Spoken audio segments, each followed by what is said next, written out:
శ్రీ గురుభ్యో నమః. కర్కటే పూర్వఫల్గుణ్యాం తులసీకాననోద్భవాం పాండ్యే విశ్వంభరాం గోదాం వందే శ్రీరంగనాయకీం. తెలుగు వన్ ప్రేక్షకులకు స్వాగతం. గోదాదేవి ఆముక్తమాల్యద సూడికుడుత్త నాంచియార్ అనే పేరుతో ప్రసిద్ధ అభిధానం పొందినటువంటిది. 15 రోజుల పాటు శ్రీవ్రతం చేస్తూ మొదటి 5 రోజులు వ్రత నియమాలు, వ్రతం యొక్క ఉద్దేశం, దాని యొక్క ఫలం ఇవన్నీ చెప్పి తరువాత 10 రోజులు ఒక్కొక్క గోపికను నిద్రలేపటం కనపడుతుంది. ఎందుకు ఇట్లా ఒక్కొక్క గోపికను నిద్రలేపడం? చాలామంది చెల్లులు ఉన్నారు కదా. శ్రీవిల్లిపుత్తూరులో ఉన్నటువంటి అందరూ కూడా ఈమె వెనకాల స్నానవ్రతానికి వచ్చిన వారే కదా. ఏమి అంటే ఒక్కొక్క దాంట్లో ఒక్కొక్క రకమైన జీవలక్షణం కలిగినటువంటి జీవులు ఉంటారు కదా. వారిని నిద్ర మేల్కొల్పడం అనే ప్రసిద్ధమైనటువంటి విషయం, విశేషమైనటువంటి అంశం మనకు కనపడుతుంది. అంతేకాకుండా ఈ 10 మందిని 10 మంది ఆళ్వారులుగా కూడా సంకేతించి చెప్తారు. అంటే ఒక్కొక్క పాసురంలో ఒక ఆళ్వారు యొక్క చరిత్ర మనకి సూచనాప్రాయంగా ఉంటుంది. సరే, ఉపనిషత్తుల సారం ఉంది, ఆళ్వారుల బోధనలు ఉన్నాయి, ఆళ్వారుల చరిత్రలు ఉన్నాయి. మొత్తానికి 15 రోజుల పాటు వ్రతం పూర్తయింది. ఈ ఆళ్వారులు ఎవరు అంటే ఆచార్యులు. ఆచార్యులు గనక లేనట్లయితే భగవంతుడి దగ్గరికి చేరడం కూడా చాలా కష్టము. భగవంతుని సన్నిధానానికి తీసుకెళ్ళేటటువంటి వాడు గురువు లేక ఆచార్యుడు అని విశిష్టాద్వైత మత సంప్రదాయం చాలా ప్రగాఢంగా విశ్వసిస్తూ గట్టిగా ప్రతిపాదిస్తూ ఉంటుంది. అంతేకాకుండా ముముక్షులైన వారు భగవంతుని దగ్గరికి చేరుకునేటటువంటి సమయంలో ఒంటరిగా కాక మరికొంతమంది భగవద్భక్తులతో కలిసి వెళ్ళాలి. దీనినే మనం గోష్ఠి అనేటటువంటి పేరుతో చెప్పుకుంటూ ఉంటాం. ఆ గోష్ఠిగా వెళ్ళడం కోసమని చెప్పి ఆచార్యులని, భక్తులని తనతో పాటుగా తీసుకుని వెళ్ళి స్వామి సన్నిధానానికి చేరుకుంటుంది. 16వ రోజున స్వామి భవనానికి చేరుకుంటుంది. 16వ నాటి ఉదయం గోదాదేవి ఈ పాశురంలో ఆవిడ భవనానికి చేరుకుని ఏం చెప్తుంది అంటే, మా అందరికీ నాయకుడైనటువంటి నందగోపుల వారి యొక్క భవనానికి రక్షకుడైనటువంటి ఓ ద్వారపాలకుడా అని చెప్పి ద్వారపాలకుడికి నమస్కరిస్తుంది. ఇది మనం దేవాలయానికి వెళ్ళినప్పుడు కూడా చేయవలసినటువంటి పని. మూల విరాట్టు దగ్గరికి వెళ్ళి స్వామికి నమస్కరించుకునే ముందు ద్వారపాలకులకి కూడా నమస్కరించాలి. ఈ ద్వారపాలకులు ఎవరు అంటే భగవంతుని యొక్క సామీప్యాన్ని పొందినటువంటి పార్షదులుగా చెప్తారు. భక్తులలో వీరు మనకుండేటటువంటి సామీప్య, సాయుజ్య, సాలోక్య అనేటటువంటి సారూప్యం అని చెప్పబడే 4 రకాలైన ముక్తులలో సారూప్యము అనబడేటటువంటి ముక్తిని పొందినటువంటి పార్షదులు. వీరు ఎప్పుడూ విష్ణువు యొక్క సామీప్యంలోనే ఉంటారు. ఈ సారూప్యం పొందారు గనక వీరు సాక్షాత్తు విష్ణువు యొక్క రూపంలోనే, ఆయన యొక్క ఆకారంలాగే ఉంటుంది.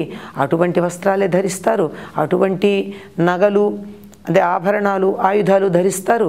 చూస్తే ఒక్క క్షణం స్వామే ఇక్కడ నిలబడ్డా అనేటటువంటి ఒక చిన్న అనుమానం కూడా కలుగుతుంది.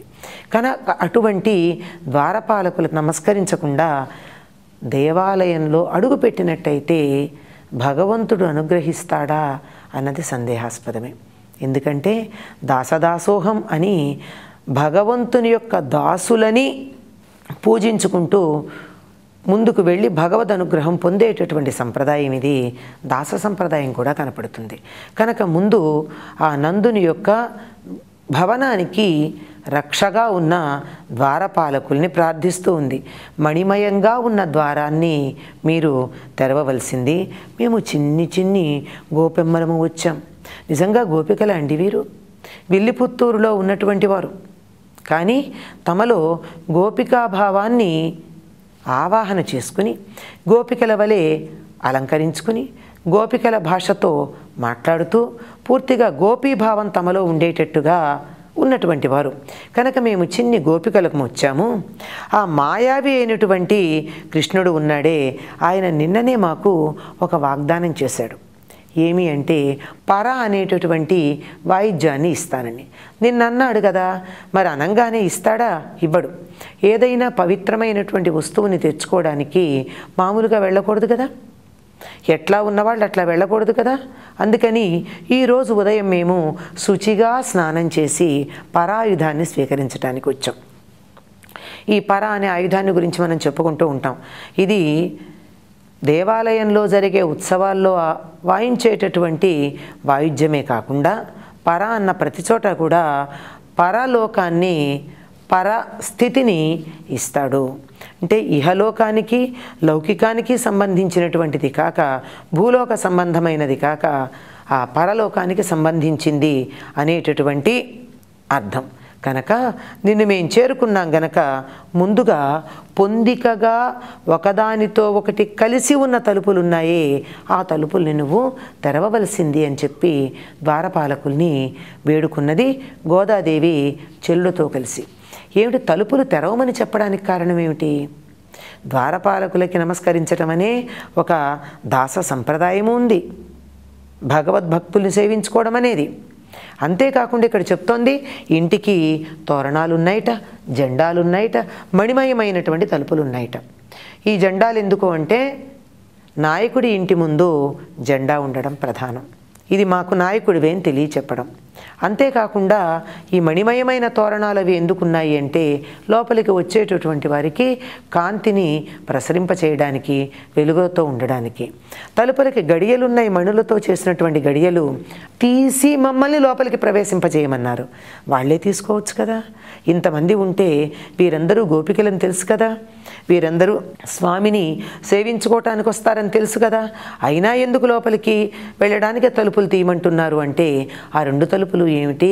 అహంకార మమకారాలు అనేవి భగవంతుణ్ణి చేరుకోవడానికి మన హృదయం దగ్గర వేసేటటువంటి తలుపులు ఉంటాయి. ఈ అహంకార మమకారాలనే తలుపులు తెరుచుకోవడం తన వల్ల కాదు గనక ఆ ముందు ఉన్నటువంటి అంతకన్నా అధికంగా సాధన చేసి తమకు ముందు నడుస్తున్నటువంటి వాళ్ళు ఉన్నారే, వారు తమకి సహకరిస్తే తప్ప తీసుకోలేరు గనక ఆచార్యుడు ఉంటేనంటే, గురువు ఉంటేనే అహంకార మమకారాలని పోగొట్టుకోవడం వీలవుతుంది గనక. లేకపోయినట్టయితే ఈ అహంకార మమకారాలు ఎటువంటివంటే నాకు ఎటువంటి అహంకారం లేదు అని చెప్పుకుంటూ ఉంటారు. ఇది గొప్ప అహంకారం కదా. దీనికి సంబంధించినటువంటి ఒక పెద్ద విశేషమే మనకి విష్ణు చిత్తుల వారి విషయంలో కనపడుతూ ఉంటుంది. కనుక ఆ తలుపులని తీయవలసింది అని ప్రార్థిస్తూ ఉన్నది గోదాదేవి చెల్లుతో వచ్చి. నీళాతుంగస్తనగిరి తటీ సుప్తముద్బోధ్య కృష్ణం పారాజ్యం స్వం శృతిశతశిరసిద్ధమధ్యాపయంతి స్వోచ్ఛిష్టాయాం సృజనిగళితం యా బలాత్కృత్య భుంక్తే గోదా తస్యై నమ ఇదమిదం భూయ ఏవాస్తు భూయః. స్వస్తి.